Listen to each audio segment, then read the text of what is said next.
একদল সমাজের মধ্যে কিছু বোকা আছে তো, বখাটে আছে তো, কোরআন হাদিস পড়ছে সবকিছু ঠিক, কিন্তু এই জায়গাটা বুঝে না। কোরআন হাদিস পড়ে, আলাম নাশরাহ লাকা সূরা, ওটা তাফসীর জানে না। কোরআন পড়ে অথচ ইয়া আইয়ুহাল্লাযীনা আমানু লা তারফাউ আসওয়াতাকুম ফাওকা সাওতিন নবী, নবীজির সম্মান কতটুকু এই বিষয় সম্পর্কে ওই আয়াতগুলো সে পাঠ করলেও এটার অর্থ বুঝতে চায় না। আছে কিনা আমাদের মধ্যে? নবীর জীবনী আলোচনা করা এটা কি অন্যায়? নবীকে কষ্ট দেওয়া এটা কি আল্লাহ মানেন? আবার হাত তুলে বলেন মানেন? কোন সময় মানে না। অতএব নবীজির মিলাদ শরীফ, আমার জন্ম আছে, রবীন্দ্রনাথ ঠাকুরের জন্ম আছে, তার জন্মদিন পালন করা হয়। নবীর জন্মদিন, তার মানে তার জীবন তো সাধারণ নয়। কথা বল না? আমার নবীর জীবনী পাঠ করা এটা তো সওয়াবের কাজ। ইন্নাল হামদুলিল্লাহ ওয়াসসালাতু ওয়াসসালামু আলা রাসূলিল্লাহ আম্মা বাদ। এই যে বক্তা, ওনাকে আপনারা হয়তো চিনেন। ইনি প্রকাশ্যে মাহফিলে বসে বলতেছেন, যারা মিলাদ কিয়াম মানে না এরা বখাটে, এরা বোকা।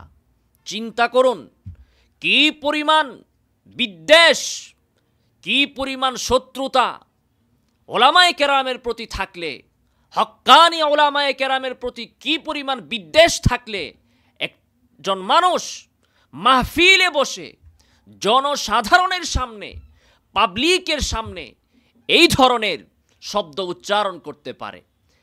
এরা একদিকে ঐক্যের কথা বলে, অপরদিকে এরা মাহফিলে প্রকাশ্যে হকপন্থী ওলামায়ে কেরামকে, যারা মিলাদ মানে না তাদেরকে তারা গালিগালাজ করে। তাহলে ঐক্য কিভাবে হবে?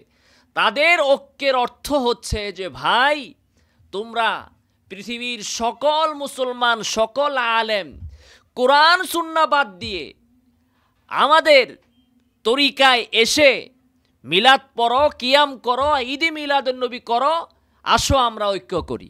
মানে ঐক্য হবে, সালিশ মানবে, কিন্তু তাল গাছটা তার।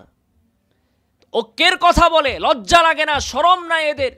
এজন্য আমি বলি, এই যে যারা লালন আছে, আটরশি আছে, মাইজ ভান্ডার আছে, যারা গুমরা পথভ্রষ্ট হিসাবে মানুষ যাদেরকে মনে করে, অনেক মানুষ বুঝে যে এরা পথভ্রষ্ট, এদের চেয়েও বেশি খতরনাক হচ্ছে একদিক বিবেচনায় এই সরসিনা, ফুলতুলি, এই জৌনপুরি এবং এই সোনাকান্দা এরা।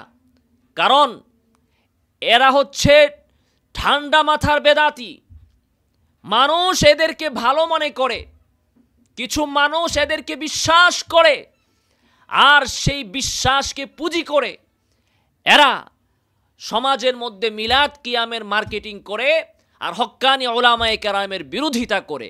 এরা হক্কানি ওলামায়ে কেরামের যে পরিমাণ বিরোধিতা করে, আটরশি, মাইজ ভান্ডারি, ওই প্রথভ্রষ্ট সম্প্রদায়গুলো হক্কানি ওলামায়ে কেরামের এতটা বিরোধিতা করে না। এজন্যই আপনি দেখবেন বাইতুল মুকাররমের সম্মানিত খতিব সাহেব যখন ঈদে মিলাদুন্নবীর বিষয়ে কোরআন এবং সুন্নাহর আলোকে প্রকৃত সত্য বাইতুল মুকাররমের মিম্বারে বসে তুলে ধরে তিনি তার দায়িত্ব পালন করেছিলেন, তখন ওই মাইজ ভান্ডারি, ওই আটরশি, তারা কিন্তু বিরোধিতা করে নাই। তারা কিন্তু আব্দুল মালেক সাহেবকে গালিগালাজ করে নাই। আব্দুল মালেক সাহেবের এই সত্য কথা বলার পর সর্বপ্রথম গালিগালাজ যারা করেছে তাদের মধ্যে একজন হচ্ছেন ওই সরসিনার, ওই দারুন নাজাতের, ওই দারুল বেদাতের উসমান গনি সালিহি সাহেব। তিনি বাইতুল মুকাররমে দাঁড়িয়ে তিনি আব্দুল মালেক সাহেবকে ইঙ্গিত করে বলেছেন, গুস্তাখে রাসূলের শরাব পান করেছে, নাউজুবিল্লাহি মিন যালিক। এরপরে ওই এনায়েতুল্লাহ আব্বাসী সাহেব, ওই জৌনপুরি, যাদেরকে মানুষ মনে করে ভালো, অনেক কওমি আলেমরাও তাদের কারণে বিভ্রান্ত হয়ে যায়, ওই তার ছাত্ররা, তার দরবারের লোকেরা আব্দুল মালেক সাহেব হুজুরকে অকথ্য ভাষায় গালিগালাজ করেছে।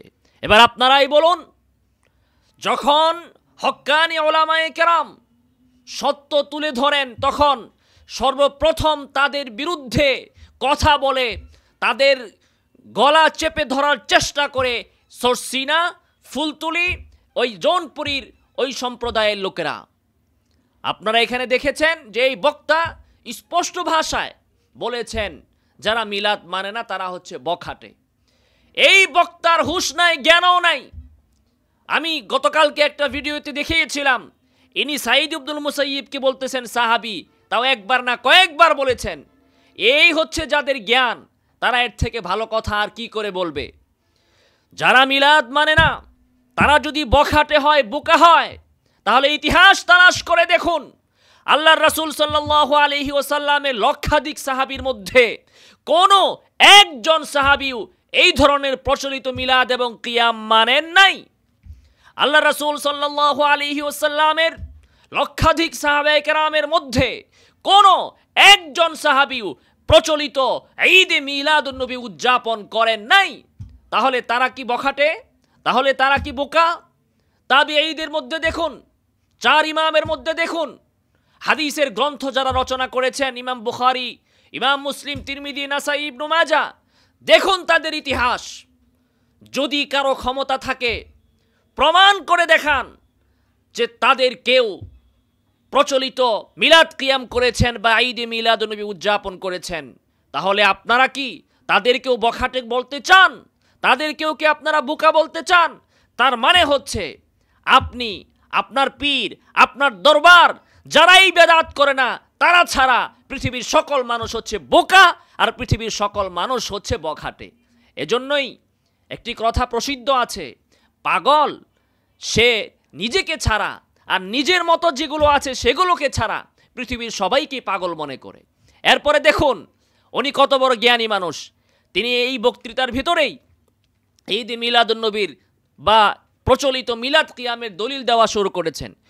উনি বলতেছেন যারা কোরআন পড়ে কিন্তু সূরা আলান নাশরাহ এর তাফসীর জানে না। সূরা আলান নাশরার তাফসীরটা কি একটু বলেন আপনি? সূরা আলান নাশরার তাফসীর শুধু আপনিই জানেন, কোন সাহাবী জানে নাই। আবু বকর, ওমর, উসমান, আলী রিদওয়ানুল্লাহি তাআলা আলাইহিম আজমাইন তারা জানে নাই, তাবিঈরা জানে নাই। আমি চ্যালেঞ্জ করলাম, আসুন আপনি সূরা আলান নাশর তাফসীর নিয়া, এই তাফসীর থেকে যদি আপনি প্রচলিত মিলাদ কিয়াম আর ঈদ মিলাদুন নবী প্রমাণ করতে না পারেন, তাহলে জাতির সামনে আপনাকে তওবা করতে হবে। আর আমি যদি সূরা আলান নাশর তাফসীর থেকে ঈদ মিলাদুন নবীর অস্তিত্বকে অস্বীকার করে দেখাতে পারি, না পারি, তাহলে আমিও জাতির সামনে তওবা করে ঈদ মিলাদুন নবী পালন করা শুরু করব। কোথায় সূরাতুল আলান নাশরা আর কোথায় মিলাদ কিয়াম আর ঈদ মিলাদুন নবী? কিসের সাথে আপনি কি মিলান?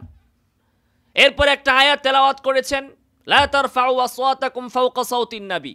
এই আয়াতের মধ্যে কি বলা হয়েছে? মিলাদ পড়তে বলা হয়েছে, কিয়াম করতে বলা হয়েছে, ঈদ মিলাদুন নবী করতে বলা হয়েছে। আসুন আমাদের সাথে, আমরা যখন চ্যালেঞ্জ দেই যে কোরআন সুন্নাহ থেকে পারলে দেখান প্রচলিত মিলাদ কিয়াম ঈদ মিলাদুন নবী, তখন বলে যে খালি কি কোরআন সুন্নাহই দলিল, কিয়াস কি দলিল না, অমুক কি দলিল না, অমুক পীর কি দলিল না, অমুক ইমামের কথা কি দলিল না। তখন বলে এই কথা। আমরা যখন চ্যালেঞ্জ করি যে ক্ষমতা থাকলে, দলিল থাকলে, হিম্মত থাকলে, সাহস থাকলে আমাদের সামনে এসে দেখান যে কোরআনের কোন আয়াতের কোন তাফসীরে ঈদ মিলাদুন নবী সাল্লাল্লাহু আলাইহি ওয়াসাল্লাম আছে, প্রচলিত মিলাদ আছে, প্রচলিত কিয়াম আছে, আসেন দেখান। তখন বান ধরে যে শরীয়তের দলিল কি শুধু কোরআন সুন্নাহ, ইজমা কি দলিল না, কিয়াস কি দলিল না? আমাদের সামনে এসে মেও মেও করেন আর শ্রোতাদের সামনে বসে বলেন এরা সূরা আলান নাশর তাফসীর পড়ে নাই, এরা লা তারফু আসওয়াতাকুম এই আয়াত পড়ে নাই। তো এই আয়াতের ভিতরে কি আছে? আসেন, আমি চ্যালেঞ্জ করলাম, যত সিনার আলেম আছে, ফুলতুলির আলেম আছে, আরও যত এই বেদাতে নিমজ্জিত এই ঈদ মিলাদুন নবী যারা করেন আছেন, আসেন আমাদের সামনে কোরআনের কোন আয়াত থেকে আপনি ঈদ মিলাদুন নবী পেয়েছেন দেখান আমাদেরকে, আমরাও আপনাদের সাথে করব। রাসূল সাল্লাল্লাহু আলাইহি ওয়াসাল্লামের কোন হাদিস থেকে আপনি প্রচলিত মিলাদ কিয়াম বা ঈদ মিলাদুন নবী পেয়েছেন আমাদেরকে দেখান, আমরাও করব। আমরা দেখাতে বললে তখন বলেন কোরআন হাদিসই কি দলিল, আর জাতির সামনে বৈশা বৈশা চাপা মারেন যে কোরআনের অমুক আয়াত কি তারা পড়ে না, অমুক সূরা কি তারা পড়ে না, অমুক তাফসীর কি তারা পড়ে না।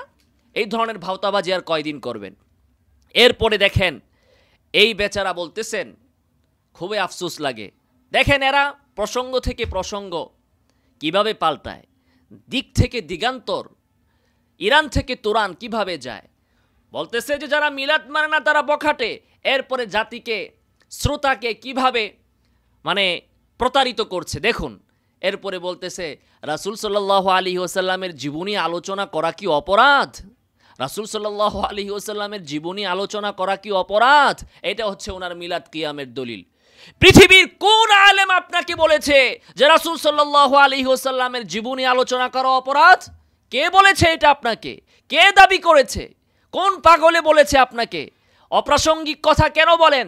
যেটা বলে নাই সেটা নিয়ে মাতামাতি করেন কেন? যেটা আমরা বলছি সেটা বলেন। আমরা বলি প্রচলিত ঈদে মিলাদুন্নবী অপরাধ, প্রচলিত ঈদে মিলাদুন্নবী উদযাপন করা অপরাধ। আমরা বলি প্রচলিত মিলাদ, প্রচলিত কিয়াম অপরাধ। এটা আপনি বলেন। রাসূলুল্লাহ সাল্লাল্লাহু আলাইহি ওয়াসাল্লামের জীবনী আলোচনা করা অপরাধ আপনাকে কে বলেছে? যেটা বলে নাই সেটা নিয়ে শ্রোতাকে মাতিয়ে রাখতে চান। আর জীবনী অর্থ কি মিলাদ? আমরা মিলাদ নিয়ে কথা বলছি, আপনি জীবনীকে নিয়ে আসলেন কেন? জীবনী তো সিরাত, তো সিরাত আলোচনা করতে অপরাধ আপনাকে কে বলেছে? কে বলেছে আপনাকে? মানুষের জীবনীর ভিতরে মিলাদ, তার জন্মবৃত্তান্ত একটা অংশ, সেটাও যদি আপনি বলতেন তাহলে তো হতো। মিলাদ আলোচনা করতে অপরাধ এটাও কেউ বলে না। মিলাদ, প্রচলিত মিলাদ পড়া অপরাধ। সাহাবায়ে কেরাম মিলাদ আলোচনা করেছেন। মিলাদ মানে হচ্ছে জন্ম। জন্ম একজনে নেয় আর আরেকজনে জন্মের আলোচনা করে। জন্ম তো পড়া যায় না, জন্ম আবার পড়ে কিভাবে? জন্ম তো পড়ার জিনিস না, মিলাদ তো পড়ার জিনিস না, মিলাদ হচ্ছে আলোচনা করার জিনিস। এখন আপনারা জিলাপি নিয়ে, আগরবাতি নিয়ে, ওই গোলাপ জল ছিটিয়ে যে মিলাদটা পড়েন, ওই মিলাদ পড়ার পরে সেখানে যদি 100 জন ব্যক্তি থাকে, 100 জন ব্যক্তির মধ্যে একজন ব্যক্তিও তো রাসূল সাল্লাল্লাহু আলাইহি ওয়াসাল্লামের মিলাদ সম্পর্কে একটা শব্দও বলতে পারবে না। মিলাদ থেকে কি রাসূলের মিলাদ শেখা যায়? আপনাদের প্রচলিত মিলাদ হচ্ছে জিলাপি খাওয়া। আপনাদের প্রচলিত মিলাদ হচ্ছে ওই একটা ঘর উদ্বোধন, বাড়ি উদ্বোধন, দোকান উদ্বোধন, এই ওসিলায় কিছু টাকা কামানো। মিলাদ পড়লে টাকা আসে, মিলাদ পড়লে রাসূলের মিলাদ জানা যায় না।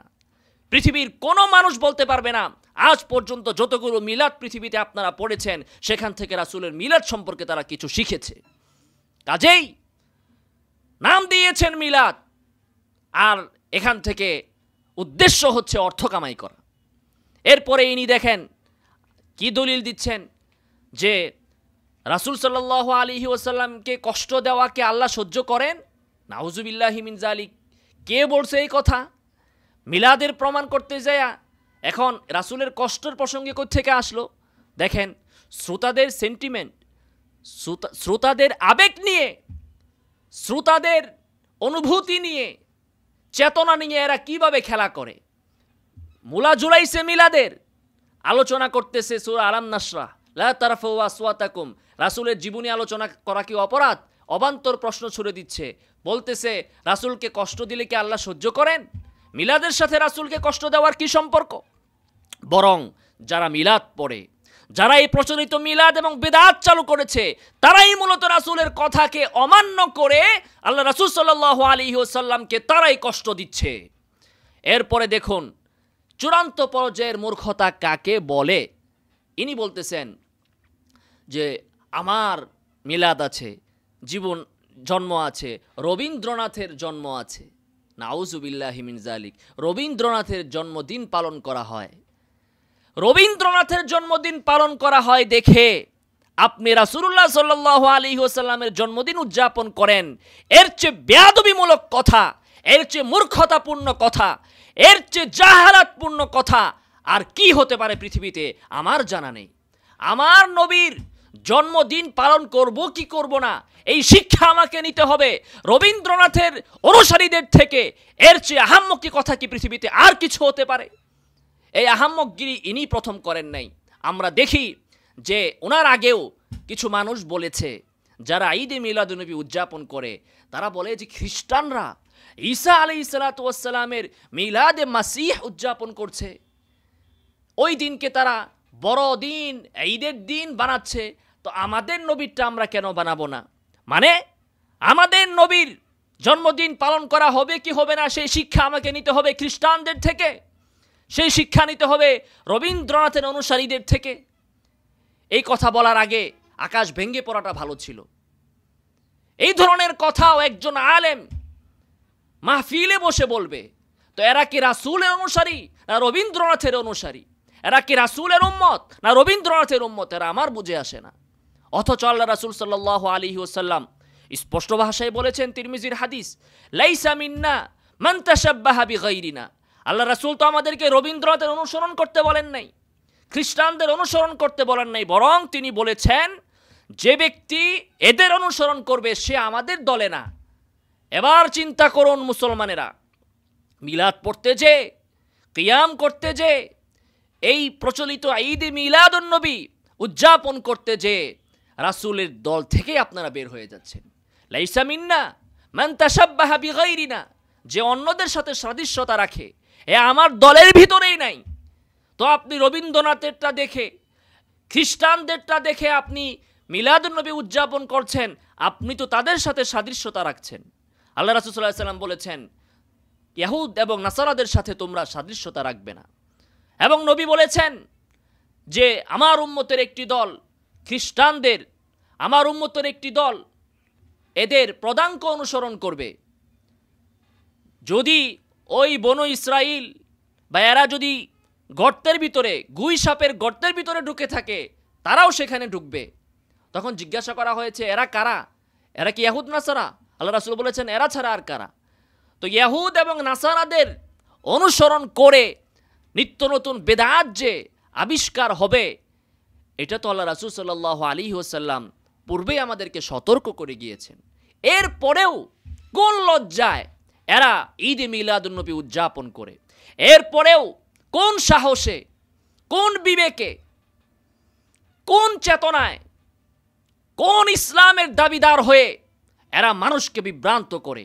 আল্লাহ সুবহানাহু ওয়া তাআলা এই ধরনের উলামায়ে সু থেকে, এই ধরনের বেদাতপন্থীদের থেকে আমাদেরকে হেফাজত করুন। আমিন। ওয়া আখিরু দাওয়ানা আলহামদুলিল্লাহি রাব্বিল আলামিন।